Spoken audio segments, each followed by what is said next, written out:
Hello, it's Catherine from my hillside garden. Today we're going to get our worm composting bin ready. I had worms and I composted with them in this exact bin probably for about 2 years, and then I got a really bad infestation of fruit fly. So I dumped the whole thing after many tries at different remedies to get rid of the fruit flies, because as I said, I do keep this bin in my house. And after many tries, all I did was put everybody into the outside compost pile. And they're still there as far as I know, because every time I go to turn my compost pile, there's worms in it. So it wasn't necessarily a bad thing. The worms, the composting worms, they're called red wigglers. I get mine from Uncle Jim's worm farm. They prefer warmer temperatures, but like most creatures of nature, they will go where they feel safe.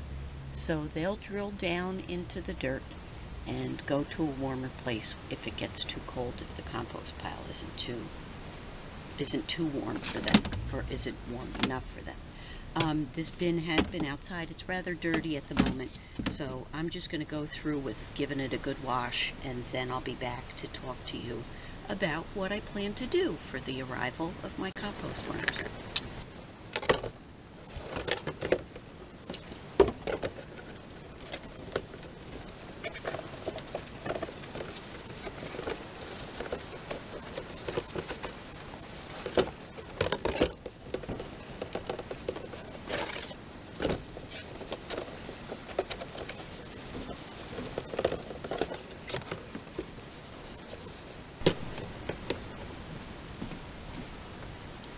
Let's talk a little bit about my worm bin. I'm a believer in using things that you have already to repurpose. This is just I don't know if it's a Rubbermaid, it's probably a Rubbermaid container. It is a solid color. You don't want to use opaque or clear. The worms won't like that very much. I got one with these locking lids. I have to rinse that again. So that way I would be sure that it was nice and tightly on there. Oh, actually it's a Sterlite container. I did not put any holes in the lid. It's a little dirty. I need to rinse it off again. I forgot to rinse it off. I did not put any holes in the bottom of my container. I put them all the way around the edge. And I tend not to make what I put in here real juicy or real wet. You can actually puree your compost, your kitchen waste, before you feed your worms, but I tend to either chop it really finely. Sometimes I'll put in some that I've blended up, but I don't make it overly wet. So I wanted to get this nice and clean. I'm probably going to wipe it down really well with some vinegar and water, just to be sure there's no kind of fruit fly egg cases anywhere. And then we'll bring you back once I get the worms this week. I'm getting the worm box, my worm bin, ready for the worms. This is peat moss that I'll be putting in. It is all the peat moss that we had in the house. I wasn't planning in the fall to get more worms right now, so I didn't plan to have my bundle of peat moss available. So this should be enough to begin setting the worms up in a good manner, and let's get started. The first layer I'm going to put in the bin today is going to be ripped up egg cartons. These are biodegradable, and the worms appreciate the bedding. I'm just going to rip them into pieces. They will disintegrate over time, and they'll also help to absorb moisture. As I mentioned before, I don't put holes in the bottom of my bin. I also do not put a lot of moisture, added moisture, into the bin. So I think this is what's helped the bin that I did previously to work so well, the way that I planned it. So I'm just going to rip these up and then we'll put the next bedding item in.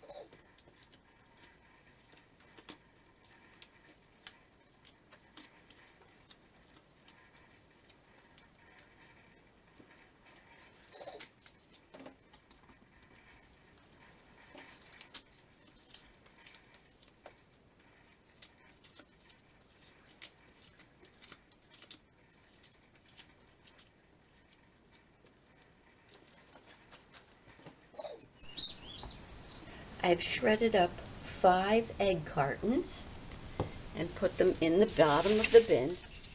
And I just covered the bottom with probably a 2-inch layer of the egg boxes. So now I'll get ready to put my next layer in. For the next layer, I've shredded up some of my junk mail, and I made sure not to do any envelopes with the window, with the plastic window in it. So I'm just going to put that layer on top of the egg cartons. Here's our next layer.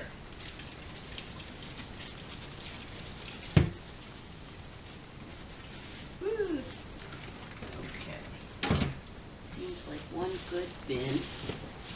Now I know this might seem like a lot of bedding. I want to make sure that they're comfortable. So let's go on to the next step.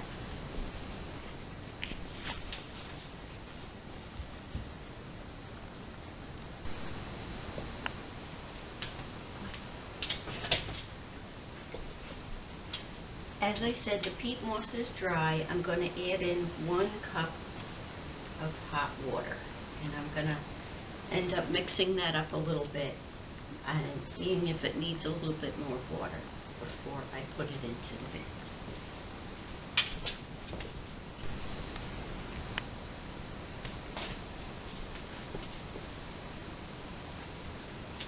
So far I've added about, I think about 2.5 cups of water to this peat moss, and it's holding together almost, but I want it just a little bit more. It's still very crumbly when I go to push it apart. So I'm going to put a little bit more water in here. Like I said, I don't want it sopping wet, but I guess I want it like a sponge that's been wrung out, where you could kind of get maybe a drip or two out of. Hello there, boy. So let's put some more water in. No, that's hot. So let's see. That closer. See, now that on the top, it's finally absorbing water. That's a little bit too much in that spot. So I'm going to mix this up a little bit more to move the water around. And I think I finally have the consistency that I want. And I'm using a glove only to try to protect getting dirt underneath my fingernails at this point. It's not that there's something wrong. See how it's getting? Okay, it's holding together a little bit better, so I'm going to stick with this amount of moisture in here. All right, we're ready to do our last stages of our worm bin setup. I hope you watched the unboxing video. I'll try to remember to put the link in the comments below so that way you can check that out. And this is the final steps of what I'm going to do to set up my worm bin. So we've put in the egg cartons and the shredded paper. Now what I want to do is we're going to put in the peat moss. And as I said, it is moistened. It weighs much more than it did when I first put it in there. Are you going to help? Hold on. Hold Yes, I know. Now go on. So, let's get all this peat moss in there. We want to have a good environment for our worms to be in. Hopefully you can see what I'm doing. I'll be sure to get a shot of how it looks. That probably added a good, I'd say a good inch just of the peat moss alone. This is with the layer of peat moss in there. So now I'm going to get ready to put the worms in the bin. Let's do this. Now we're going to put the worms in, and I hope you'll get to see them as they come out. All right, I'm going to do it this way. No. There we go. Okay. There's lots of sizes in there. Come on, back up. Back up. I want to make sure I get them all out of the bag. Oh, look at them, look at them. I got them all out of the bag. Can you see them all? There's bunches and bunches of them, and they're all different sizes. Let me take a picture real quick before they run away from the light. Oh, you can see them good. So I'd say Uncle Jim's Worm Farm made a good delivery today. Those are live worms, and I'm going to give them a chance. That's why I have them in front of the bright light, to get them to go below. And we're going to put some food in there for them, and we'll put more bedding on top, and then we'll close it up. But I'll show you the one last trick that I learned the last time I got the worms. This video was taken about 10 minutes, almost 15 minutes after I put the worms in the bin. And see, most of them have found their way down below. There's a little guy over here crawling up the side. But I still have to put the food in. Part of the reason why I wanted to do this in front of the door with so much light was to encourage the worms to go down into the bedding. And a second precaution that I will do is I have this little flashlight in a container I'm going to put in the corner. And when I go to put the lid on, I'm going to put the flashlight in there. And I'm going to turn it on and leave it on. Now you might think that's a little bit of a waste of a battery, but from past experience, until the worms are really comfortable in the bin, see this little guy over here? He thinks he's going to get out. They will try to escape, and I did have quite the exodus the last time that I got worms and put them in here. So by putting the light on, it makes them stay down below instead of coming up. But I'm also, as I said, I'm going to put some food in here. I have another layer to put on top before I'll close it up for the day. Okay, so now what I'm going to do is I've got my worm food. And what I've done is I saved what I scooped out from some butternut squash we had this weekend. There's coffee grounds. And then I looked in my vegetable bin and I found some really gone past eating cauliflower. So I ground them up. I didn't make a puree out of them, and I did add a very small amount of water. There's probably a less than a quarter of a cup of water in here. I just wanted to give them a little variety. They say that coffee grounds or eggshells, what's the other one? Cornmeal are good because it adds grit into the bedding for the worms. So what I'm going to do is I'm just going to dig down on this one. Oh, there they are on this one side. Oh, I brought them all to the top again, so hopefully. And I'm just, oh, man.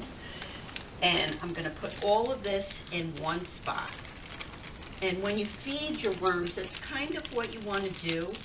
You want to switch sides or corners so that way they'll migrate from one side of the bin to the other side of the bin. I didn't waste any food to do this. I didn't buy any food just to do this. I used what I had It's the same thing I would have put in our compost pile. And then I'm just going to cover it back over. And I'm going to leave the worms go do their thing again.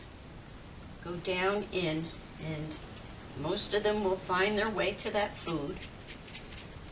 I did shred up some brown paper grocery bags.